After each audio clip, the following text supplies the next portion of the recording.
सभी प्रशिक्षणार्थियों का employability skill first year Bharat skill के क्वेश्चन बैंक में फिर से स्वागत है। इसके पहले हमने 2 मॉड्यूल कंप्लीट कर लिए हैं, जो कि है आपका कम्युनिकेशन स्किल्स और कस्टमर इंटरेक्शन। आज हम चालू करने वाले हैं मॉड्यूल 3 इंग्लिश लिटरेसी। इसमें कुल मिला के 212 क्वेश्चन हैं।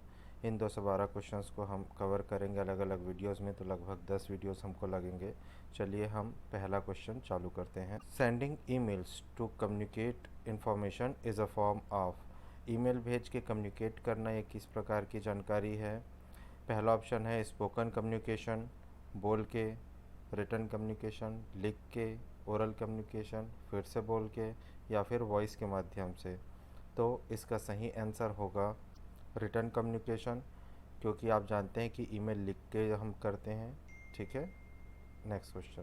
विच of the following is not a challenge in learning language? निम्नलिखित में से कौन सा इंग्लिश सीखने के लिए एक चैलेंज नहीं है? पहला ऑप्शन है आपका लेक ऑफ वोकेबलरी।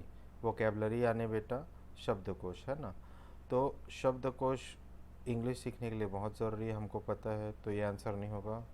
कॉन्फिडेंस भी बहुत होना चाहिए। बिल्कुल, तभी तो आप सीखेंगे।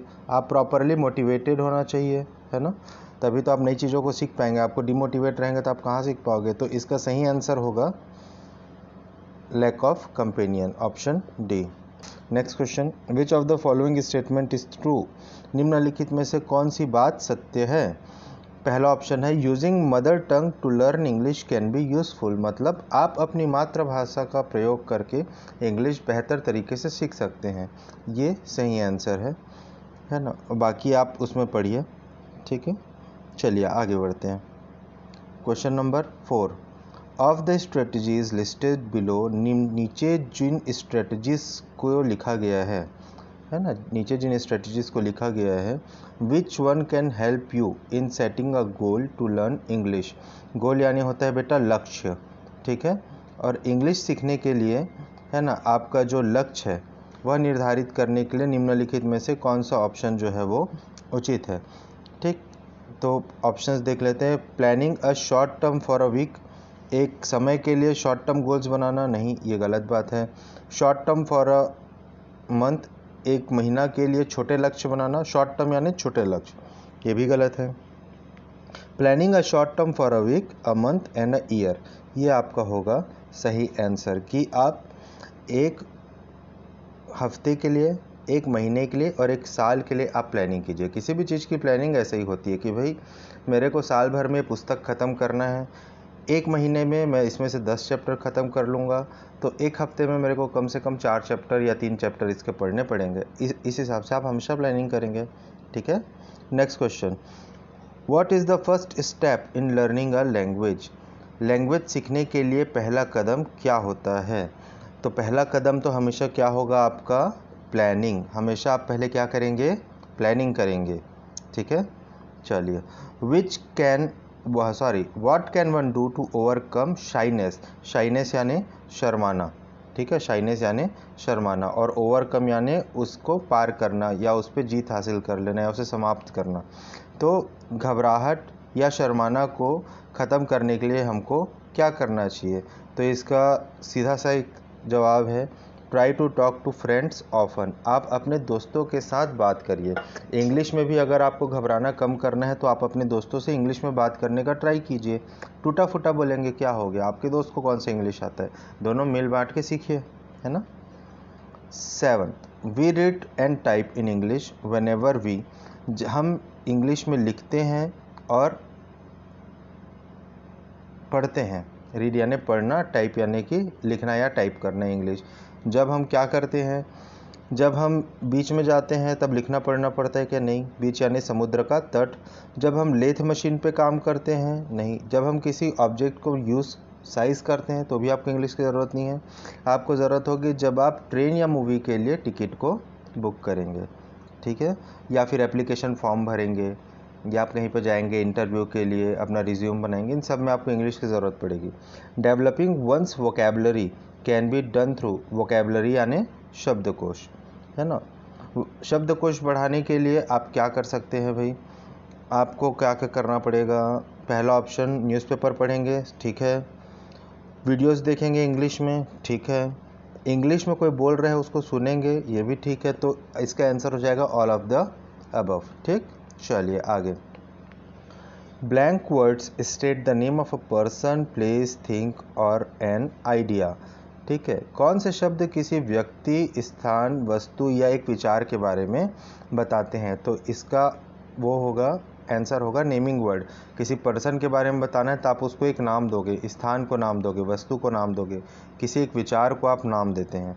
ठीक है, देखिए इसमें अलग अलग टाइप के वर्ड्स लिखे हुए हैं, एक्शन वर्ड, डिस्क्राइबिंग वर्ड या प्रोनाउन। इनके यूज़ आगे के क्वेश्चंस में समझ में आएंगे। इसका आंसर है नेमिंग वर्ड्स। ठीक, which word describe a state यानी स्थिति, एक्शन यानी आप जो कार्य करते हैं वो, और व्हेन इट हैपेंड या कब वह कार्य हुआ। ठीक, कौन से शब्द डिस्क्राइब करते हैं? तो डिस्क्राइब करने वाले शब्दों को क्या कहेंगे? Describing word.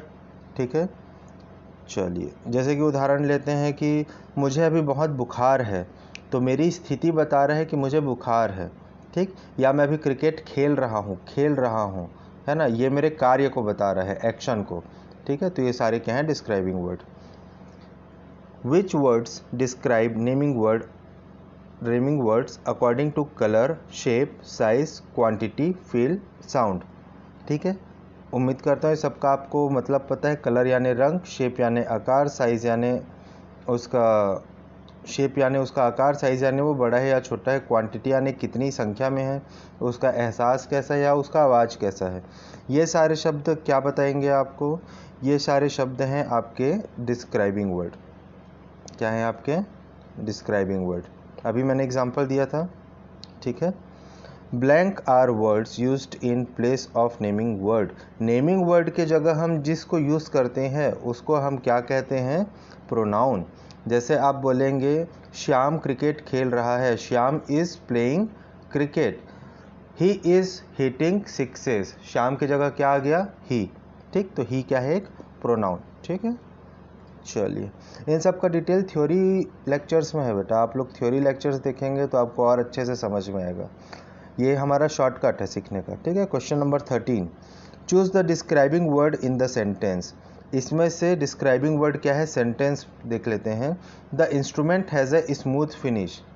यहाँ पे किस किस प्रकार के शब्द हैं देखिए। द इंस्ट्रूमेंट ये है subject, has a helping verb, A article, smooth आपका डिस्क्राइबिंग वर्ड है, और फिनिश जो है वो उसकी स्थिति को बता रहा है, स्मूथ फिनिश है ना।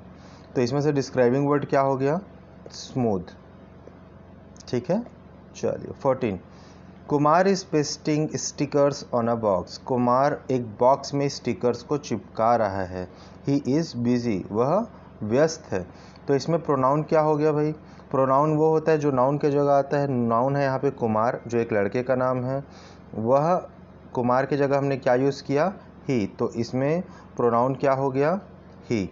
ठीक है, चलिए find the odd word in the following option. इसमें से ऑड वर्ड क्या है?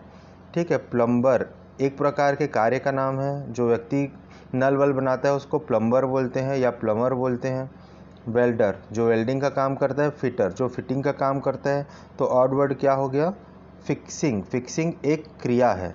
ठीक है, तो इसमें ऑड वर्ड हो गया फिक्सिंग। चलिए 16, round, many, blue, rough, brown are examples of. ये भाई किस चीज़ के एग्जाम्पल हैं? नेमिंग वर्ड है क्या? वह वस्तु राउंड है। तो वस्तु जो है, जैसे कि मैं बोलूँ एक मेरे पास ग्लास है, ग्लास राउंड है, तो ग्लास जो हो गया वो नेमिंग वर्ड हो गया, और राउंड क्या है? उसकी स्थिति बता रहा है या विशेषता बता रहा है, तो ये क्या हो जाएगा आपका? Describing word. ठीक है, चलिए 17, ऑर्गेनाइजेशनल, हैजार्डस, सैनिटरी, स्किल्ड, ये सब किसके एग्जाम्पल हैं? ये सब फिर से डिस्क्राइबिंग वर्ड के एग्जाम्पल हैं। ठीक है, blank words are used to refer the person, place, things और आइडिया। किसी व्यक्ति, स्थान, वस्तु या विचार के बारे में बताने के लिए हम क्या यूज़ करते हैं? हम यूज़ करते हैं नेमिंग वर्ड। ठीक है, याद करते चलिए साथ में, है ना। Pick the naming word that refers to a place. कोई एक प्लेस को रिफ़र करने वाले बताने वाले नेमिंग वर्ड के बारे में, नेमिंग वर्ड को चूज़ कीजिए। तो स्थान बताने वाला नेमिंग वर्ड है इसमें सिर्फ और सिर्फ गुजरात। ठीक, चलिए इस वीडियो का last question, pick the naming word that refers to an idea. एक आइडिया को रिफ़र करने वाला नेमिंग वर्ड क्या है? हैरी एक व्यक्ति का नाम है, ठीक है। टेस्टर एक वस्तु का नाम है। चेन्नई एक जगह का नाम है। ऑनेस्टी एक आइडिया है, ईमानदारी, ठीक है। तो इसका राइट आंसर क्या हो जाएगा? ऑनेस्टी। ठीक, चलिए आज के वीडियो में इतना ही। इन सब क्वेश्चन आंसर्स को आप याद कीजिए। फिर से आपको बता रहा हूँ, ये सारे क्वेश्चन रेफरेंस मात्र हैं। इनसे आप सीखेंगे तो आपको क्वेश्चन पेपर में, एग्ज़ाम में, सीबीटी में आपके जो क्वेश्चंस आएंगे वो आपको बहुत इजी लगेंगे। ठीक है, चलिए अगले वीडियो में मिलते हैं। Thank you.